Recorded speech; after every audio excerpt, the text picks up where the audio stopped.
না ওটাই তো বলছি।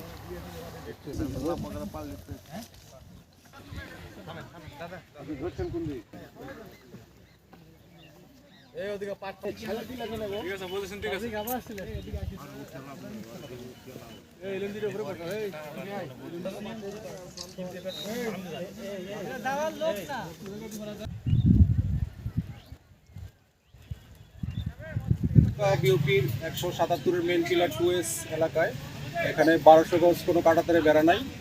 তো এখান ধরে গত 2 দিন ধরে বিএসএফ এখানে কাঁটাতারে বেড়া দেওয়ার জন্য মাটির খনন কাজ করছিল। তো আমরা দুইবারই বিজিবির পক্ষ থেকে তীব্র প্রতিবাদ জানাই এবং তারা কাজ বন্ধ করতে বাধ্য হয়। তো আজও সকালে যখন কাজ শুরু করার চেষ্টা করে বিজিবির পক্ষ থেকে প্রতিবাদ জানানোর সাথে সাথে তারা কাজ করতে বন্ধ করেছে এবং আজকে দুপুর 2টায় বিজিবি অধিনায়ক পর্যায়ে ফ্ল্যাগ মিটিং হয়েছে এবং ফ্ল্যাগ মিটিংয়ে দুই পক্ষই আলোচনায় আমরা সম্মত হয়েছি। এখানে ঊর্ধ্বতন কর্তৃপক্ষের বিজিবি হেডকোয়ার্টার এবং বিএসএফের হেডকোয়ার্টারের চিঠি বা এগ্রিমেন্ট ছাড়া কোনো ধরনের কনস্ট্রাকশন এখানে কোনো কাজ করবে না।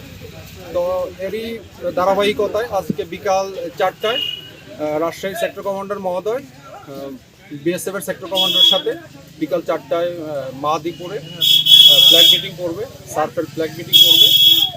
আর হচ্ছে এই এলাকায় যে একটা উত্তেজনা বিরাজ করছে, তো এইভাবে আমি জনগণকে আশ্বস্ত করতে চাই বিজিবি সীমান্তে অতন্ত্র প্রহরী হিসেবে কাজ করছে, আমাদের টহল জোরদার করা আছে, আমাদের যথেষ্ট জনবল আছে।